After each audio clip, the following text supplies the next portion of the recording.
ครับมาสวยก็คณะเสียงคณะมันก็มางานทั้งเขามีเกมมิ่งเขามีก็เขาทำมาว่าเพราะขาปืนปีพีได้โดนละครจังเตไล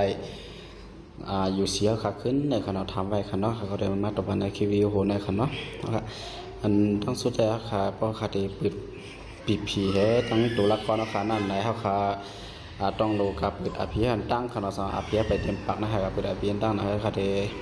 มีอยู่สี่แทงแต่ได้ปืนแทงมันนั่นในคณะเขาโอเคนะขามาแล้วนายเขาขาเข้ามาอย่าเขาขาได้มาหัน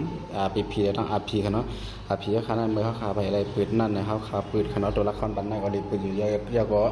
ปีพีแต่ปันได้ก็มันดีปืนอยู่เหมือนกันนะขนาดมันดีปืนจึงขนาดนั้นปีพีปันได้ก็มันมากาอันตีไล่ยับนั่นนะขนาดก้านั้นจะเป็นก้า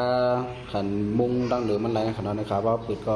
ปืนนับวันนึงสี่ปากไปหาอยู่สี่ก็ขาดอะไรก้าเพราะขาดปืนต่อถึงเปียดปากไปสิบก็ขาดอะไรดังสองเบี้ยวในขนาดกูก่อนเนาะเดวินเจ้าไหนเขาขาอันตั้งเขาขาใบปืนนั่นนะเขาขามาปืนอาพีเนี่ยเจ็บปากเศร้าอยู่สี่นะครับว่าอาพีเขาถึงปากกาก็เขาขาถึงไรขึ้นเจ็บปากเศร้าอยู่สี่แล้วเขาถึงอะไรมาปืนกันในคันเนาะเดี๋ยวมาปืนกันได้ก็เขาเดี๋ยวมาดันในบ้านว่าเดี๋ยวมีอยู่เลยลองเลยดังในคันเนาะเขาขามาตัวในคันเนาะนะครับก็ขาถึงที่60นะขาถึงไรกาคันเนาะนะครับเราจะทำ10อะไรก็60อะไรกองในคณะบุคคลนะเยอะก็สันเดมีทางดังคังมันในคณะบุคคลนะดังคังมันนะครับขัดหันกองใน2กองในคณะเดี๋ยวประกาศกอง2กองนะครับนะครับมาด้วยกันดีในคณะนะครับกองแล้วในก็เดี๋ยวว่าหางดีคณะเรียกว่านักกองในอันคลาลงมาแค่นั้นก็เดี๋ยวมีป้ามาทีลงหนึ่งแล้วได้มาทีอ่อนแล้วก็เดี๋ยวมีอยู่ป้าแทง2เดือนถึง3เดือนเขาเรียกว่าที่ไม่ป้าอันอัปเดตก้าในก็อินจินก้าในคณะเรียกว่าเดี๋ยวมีป้าแทงน้ำยาในคณะบุคคลเนาะอันนั้นก็กองนั้นก็มันดีพอเขาขาดถึง60ดี60กันนะเขาขาดอะไรตั้งนานนั้นเดี๋ยวมีแต่10กล่องในคณะบุคคลเนาะอันนั้นก็ครับว่าขายเฮ็ดตั้งหมดได้เดี๋ยวมีเราถึงปักไป10กล่องในคณะปักไป10กล่องเนี่ยเขาขาดอะไรปืนเราปักไป10กล่องในกล่องห้ามให้ในคณะเพราะขาดอะไรตั้งหมดในคณะนะครับขาดอะไรตั้งหมดเสียเขาขาดใครปืนในกันเนาะใครปืนปัดหน้าใครเขาขาดอะไรไว้จู้ไว้ให้นำน้ำยาบีผีมันเด็ดมาได้จู้ไว้ให้นำน้ำให้ถึงหมอก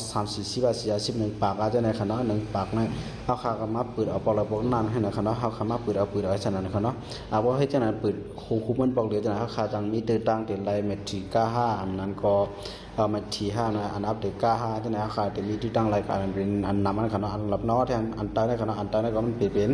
อันอัปเดตเสือคณะในคำว่าไปอัปเดตนั้นจะเป็นสีของในคณะนั่นเด่นที่เป็น1คณะเขาขาต้องมีนั้นคณะเพราะใครเป็นสีขาวนะเรียกว่าสีขาวโลกของในคณะเขาขาจะมีแค่พนันเสืออัปเดตมันก็ให้เป็นรายแบบ2มันจะอะไรขึ้นด้วยในคณะนะครับ4ปักไป5อยู่4คณะหรือเขาขาได้รายการคณะ8ปักไป10อยู่4นะเขาได้รายตั้งการตั้งกองคณะได้ถึงกับ60หรือตั้งนานนั้นก็เขาขาดเต็มดูรายปืนแล้วคณะด่าแทงปักไป10อยู่4เนี่ยเฮงใบปากนั้นคณะเขาขาดได้รายกว่าให้นฟรีคณะเยอะกว่ามาแทงดีนะตัวละครคณะเดียวนั้นตัวละครในคณะที่กาเยา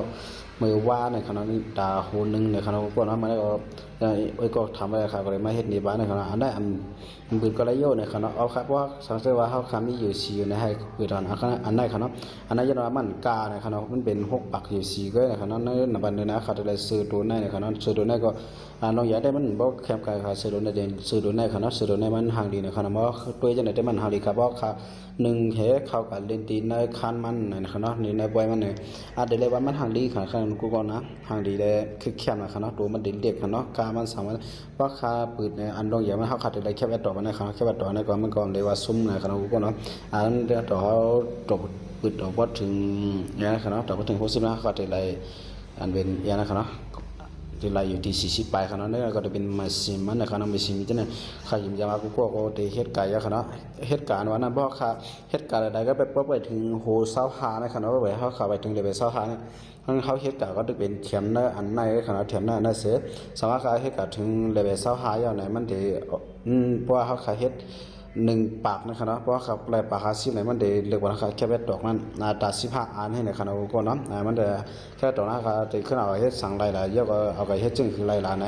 อันนั้นได้ค่ะก็เฮ็ดวิดีโอมันลงกับไว้ปันอย่างนะครับกูก็เข้ากับด้วยวิดีโอผมน่าเสียถ่อมปันกว่านะครับเนาะเพราะครับตอนคลิปผมในก็มีในคณะสังก็เลยจะวิดีโอค่ะในก็อย่าไปลืมติ๊กไลค์ติ๊กซีติ๊กซับสไครบ์บันเขาอยู่ที่ MP Gaming ใน Facebook MP Gaming คณะกูก็เนาะสมาใครผู้ลองซึ่งเหือแทงก็อย่าไปลืมคอมเมนต์ไว้บันป้าแผ่ใต้วิดีโอโหในคณะเขาก็ได้มาลงในบันกูก็จำหนังกูก็ย้อนไว้นั่นในคณะเอาคำไปส่งนังเสียงค่ะ